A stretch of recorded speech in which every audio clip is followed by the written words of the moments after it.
Biru academy के इस YouTube channel पर आप सभी साथियों का स्वागत है डियर। सभी को गुड मॉर्निंग, वंदे मातरम, जय हिंद। उम्मीद करता हूं कि आप लोग एकदम स्वस्थ मस्त और अपने मोबाइल की स्क्रीन पर व्यस्त होंगे डियर। बात करेंगे शिक्षा जगत से जुड़ा हुआ महत्वपूर्ण दैनिक वीडियो पर। सबसे पहले बात करेंगे बीएड पात्रता विवाद का जो माननीय सुप्रीम कोर्ट में फाइनल डिसीजन है, पेंडिंग है, आखिरकार वो कब तक रिलीज होगा। बात करेंगे डीएलएड अभ्यर्थियों के लिए बड़ी राहत दी गई है। फिर से उनको कोर्स को करने के लिए जो तिथि है डीएलएड आवेदन की, निश्चित तौर पर उसको बढ़ाने का विचार शासन स्तर पर चल रहा है। अहर्ता के विवाद में शिक्षक भर्ती फंसी हुई है, पूरी तरीके से बात करेंगे स्कूल चलो अभियान की हुई है शुरुआत उत्तर प्रदेश में। आखिरकार जब नामांकन इतनी ज्यादा मात्रा में हो रहा है तो फिर प्राथमिक शिक्षक भर्ती आखिरकार सरकार कब करेगी। पूरे वीडियो तक अंत तक वॉच कीजिएगा। कोई सवाल आपका रह जाए कमेंट बॉक्स में छोड़ दीजिएगा। आइए शुरुआत कर देते हैं। आपकी स्क्रीन पर डियर सबसे पहली जो अपडेट लगी हुई है आप देख सकते हैं, डीएलएड में प्रवेश को फिर मिलेगा आवेदन का मौका। जैसा कि आप जानते हैं कि डीएलएड 2023 में प्रवेश के लिए जो ऑनलाइन आवेदन की प्रक्रिया है पूरी तरीके से चल रही थी और 28 जून को समाप्त हो गई और उसमें महज 60,000 अभ्यर्थियों ने जो है पंजीकरण करवाया था, जबकि आप जानते हैं कि सीटें 2 लाख से भी ज्यादा सीटें हैं वर्तमान में उत्तर प्रदेश में डीएलएड की। कुछ ऐसे भी निजी संस्थान मिले हैं जिन्होंने इस साल प्रवेश लेने से इनकार कर दिया है। 28 निजी संस्थान आप देख सकते हैं। दरअसल मामला ये है डियर कि डीएलएड जो कभी प्राथमिक शिक्षक भर्ती के लिए आप कह सकते हैं रामबाण कोर्स होता था, गारंटी होती थी कि बीटीसी करने वाला अभ्यर्थी निश्चित तौर पर प्राथमिक शिक्षक भर्ती में कहीं ना कहीं टीचर होगा। लेकिन जब से बीएड को प्राथमिक में शामिल किया गया था माननीय एनसीटी की गाइडलाइन के अकॉर्डिंग 28 जून 2018 के बाद, तो उसके बाद डीएलएड की जो दुर्दशा हुई है वो आप देख रहे हैं। क्योंकि कहीं ना कहीं जो शासन की मंशा है वो सही नहीं है। सरकार को ये एक कदम उठाना चाहिए कि सिर्फ एक ही कोर्स को संचालित करे, वो चाहे वो बीएड को करे या डीएलएड को, सिर्फ एक ही कोर्स को संचालित करे। फिलहाल ये नई शिक्षा नीति में मेंशन किया गया है कि 2030 के बाद सिर्फ एक ही कोर्स होगा, बीएड 4 वर्षीय इंटीग्रेटेड कोर्स। इस बीएड और उस बीएड में अंतर है डियर, वो 4 वर्ष का इंटीग्रेटेड कोर्स होगा, यानी कि ग्रेजुएशन के साथ ही साथ अटैच में बीएड की डिग्री भी मिलेगी। फिलहाल आप जानते हैं कि मामला माननीय सुप्रीम कोर्ट में विचाराधीन है इस विवाद का, जिसकी वजह से कहीं ना कहीं जो शिक्षक भर्तियां हैं वो भी प्रभावित है और डीएलएड की जो सीटों में आवेदन है उसी का नतीजा है कि जब बीएड प्राथमिक में पूरी तरीके से एंट्री खाए हुए है। हालांकि इसका जो विवाद है वो माननीय सुप्रीम कोर्ट में पूरी तरीके से लंबित है। 12 जनवरी 2023 से फाइनल डिसीजन पेंडिंग है कि आखिरकार प्राथमिक शिक्षक भर्ती में किसको मौका दिया जाएगा। राजस्थान की जोधपुर हाई कोर्ट ने अपने यहाँ बीएड को इनवैलिड कर दिया था और उसी की तर्ज पर कई राज्यों से यह मामला माननीय सुप्रीम कोर्ट में पहुंचा था। वहां पर इसकी सुनवाइयां हुई। ऑर्डर काफी समय से पेंडिंग है, लगभग 6 माह का समय बीतने को है और अभी तक इसका फाइनल डिसीजन नहीं आ पाया। लेकिन निश्चित तौर पर मैं आपको बता दूं, ग्रीष्मकालीन अवकाश की वजह से माननीय सुप्रीम कोर्ट अभी तक पूरी तरीके से सही तरीके से वर्कआउट नहीं कर पा रही थी। लेकिन छुट्टियां माननीय सुप्रीम कोर्ट की समाप्त हो गई और 4 जुलाई कल से माननीय सुप्रीम कोर्ट की सभी बेंचें पूरी तरीके से वर्कआउट करना शुरू कर दी हैं। अब ग्रीष्मकालीन अवकाश डियर इसीलिए होता है कि उसमें जो जजमेंट होते हैं क्रिटिकल स्टेज के, उन पर विचार करने का कहीं ना कहीं जजों को मौका मिल जाता है और पूरी तरीके से वो अपना जजमेंट इन्हीं गर्मियों की छुट्टी में लिख लेते हैं डियर। तो उम्मीदें काफी बढ़ गई हैं कि जुलाई में कहीं ना कहीं पूरी तरीके से 17 जुलाई के अंदर अंदर बीएड पात्रता विवाद का जो फाइनल डिसीजन है वो माननीय सुप्रीम कोर्ट के द्वारा रिलीज कर दिया जाएगा। क्योंकि इसको जल्द सुनवाई करने के लिए माननीय सुप्रीम कोर्ट में जल्द से जल्द इसके ऑर्डर को रिलीज करवाने के लिए भी एक रिट लगाई गई थी और कहीं ना कहीं जब इसकी सुनवाई हुई तो जज महोदय ने स्पष्ट तौर पर कह दिया था कि इसका जो फाइनल डिसीजन है वो पूरी तरीके से 17 जुलाई के पहले पहले रिलीज हो सकता है। तो उसकी डेट भी इन्होंने 17 जुलाई ही मेंशन कर दी है। सप्लीमेंट्री की जो भी डिटेल आ रही है, 2-2 3-3 केसों के जो जजमेंट है वो लगातार आने प्रारंभ हो रहे हैं।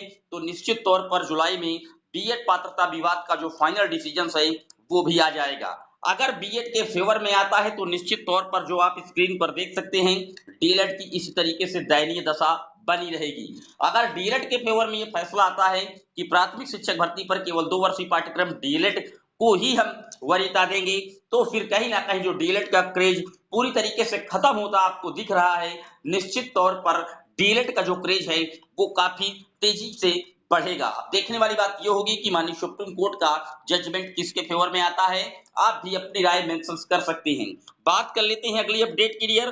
तो अगली अपडेट आप देख सकते हैं, परिवहन विभाग में 2252 पदों पर जल्द होंगी भर्तियां।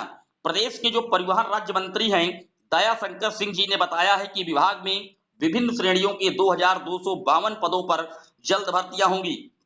इसमें सहायक क्षेत्रीय प्रबंधक के 50 और सहायक विधि अधिकारी के 6 पद भी शामिल हैं।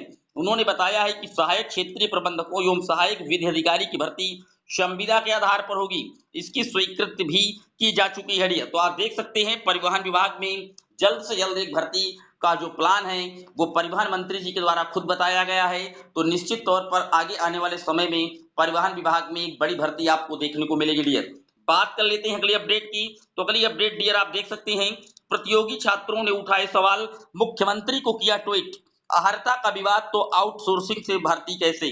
जैसा कि आप जानते हैं कि प्रदेश के जो 890 राजकीय माध्यमिक विद्यालय हैं उनमें आउटसोर्सिंग के जरिए कंप्यूटर शिक्षकों की भर्ती का आदेश दिया गया था सरकार के द्वारा।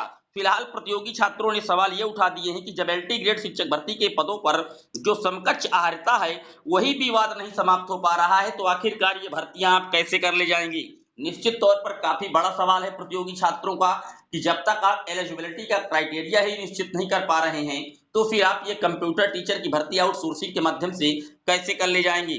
देखने वाली बात यह होगी कि इस पर मुख्यमंत्री जी का ट्वीट क्या आता है। अभ्यर्थियों ने मुख्यमंत्री जी से इस ट्वीट पर जो है कहीं ना कहीं मांग की है कि आप जो है ट्वीट के माध्यम से उनको कहीं ना कहीं भर्ती प्रक्रियाओं के बारे में जानकारी जरूर दीजिएगा। बात कर लेते हैं अगली अपडेट की। तो डियर अगली अपडेट आप देख सकती हैं, स्कूल चलो अभियान हुआ शुरू। परिषदीय स्कूलों में विद्यार्थियों की संख्या बढ़ाने के लिए सोमवार से स्कूल चलो अभियान का शुभारंभ कर दिया गया है। सभी स्कूलों के शिक्षक अपने आसपास के क्षेत्रों में अभिभावकों से संपर्क कर विद्यार्थियों का प्रवेश कराएंगे। आउट ऑफ स्कूल बच्चों का 100% प्रवेश कराने पर जोर दिया गया है। 30 सितंबर तक यह आयोजन किया जाएगा। जैसा कि आप जानते हैं कि डियर कि बीते 4 वर्षों में परिषदीय स्कूलों में विद्यार्थियों की संख्या 40 लाख बढ़ी है।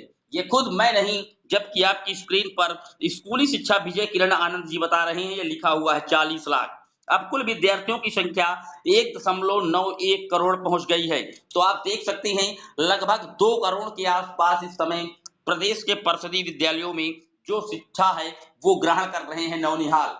लेकिन आखिरकार 2 करोड़ अभ्यर्थियों को 2 करोड़ कहीं ना कहीं जो छात्र हैं उनको पढ़ाने के लिए कितने टीचरों की आवश्यकता होगी। आप जानते हैं कि 30 बच्चों में एक शिक्षक का होना अनिवार्य है। इस हिसाब से अगर आप काउंट करेंगे तो लाखों पद वर्तमान में रिक्त हो जाते हैं उत्तर प्रदेश के परिषदीय विद्यालयों में। लेकिन सरकार कहीं ना कहीं पूरी तरीके से गूंगी और बहरी बनी बैठी है और लगातार अनुपात और समानुपात का ढिंढोरा पीट देती है और नई प्राथमिक शिक्षक भर्ती पर कुछ भी प्रकार का सही स्टेटमेंट नहीं दिया जाता। जब उनसे आरटीआई के माध्यम से पूछा जाता है कि कितने पद रिक्त हैं तो वो बता देते हैं कि हमें इसकी जानकारी नहीं। गैर जिम्मेदाराना जो बयान है वो लिख कर आ जाता है। फिलहाल देखने वाली बात ये होगी कि जब नामांकन इतनी ज्यादा मात्रा में बढ़ रहे हैं तो शिक्षकों की जो भर्तियां हैं वो योगी सरकार के द्वारा कब तक शुरू की जाएंगी, क्योंकि आगे आने वाले भविष्य में लोकसभा का चुनाव भी लगा हुआ है और प्रशिक्षु साथी लगातार दर दर की ठोकरें खा रहे। पिछले 5 साल से उत्तर प्रदेश के परिषदीय विद्यालयों में कोई भर्ती नहीं आई। हालांकि मुख्यमंत्री जी लगातार 69,000 और 68,000 भर्तियों का गुणगान करते फिरते हैं, जबकि वो भर्तियां मैं आपको बता दूं शिक्षा मित्रों का जो समायोजन निरस्त किया गया था उनकी एवज में माननीय सुप्रीम कोर्ट के आदेश के अनुसार वो भर्तियां की गई हैं। वो किसी भी प्रकार के कोई नए पदों की स्वीकृत भर्तियां नहीं की गई हैं, जबकि इसके लिए माननीय हाईकोर्ट का दरवाजा भी खटखटाया गया है। इलाहाबाद हाईकोर्ट में इसके लिए रिट लगाई गई है। सरकार से जवाब तलब भी कोर्ट ने किया था कि कितने पद रिक्त हैं, पूरा डाटा आप माननीय कोर्ट के समक्ष प्रस्तुत कीजिए। सरकार क्या जवाब दिया है वो अभी निकट भविष्य की गर्त में है, लेकिन जैसी उसकी अगली सुनवाई होगी स्पष्ट तौर पर पता चल पाएगा। क्योंकि कई जिलों की रिपोर्टों से स्पष्ट हो चुका है कि कई जिले ऐसे हैं जहां पर लगभग 30 से 40% पद रिक्त हैं, जबकि सरकार सिर्फ 10% पद ही रिक्त रख सकती है जितने स्वीकृत पद होते हैं। अभी आपने देखा था देवरिया, गोरखपुर, हर जगह की रिपोर्टें लगातार आ रही हैं और शिक्षकों की भारी कमी है। लेकिन सरकार पूरी तरीके से इस पर अभी कह पाना कि उसका ध्यान किसी भी प्रकार से नई शिक्षक भर्ती पर केंद्रित नहीं है। पूरे वीडियो पर आपकी क्या राय है जरूर कमेंट बॉक्स में छाप दीजिएगा। इसी तरह की सटीक और ऑथेंटिक अपडेट से जुड़े रहने के लिए चैनल का साथ दीजिए, शेयर कर दीजिएगा वीडियो को। फिर मिलेंगे एक और वीडियो में, तब तक के लिए जय हिंद, जय Bharat, love you guys, Vande Mataram.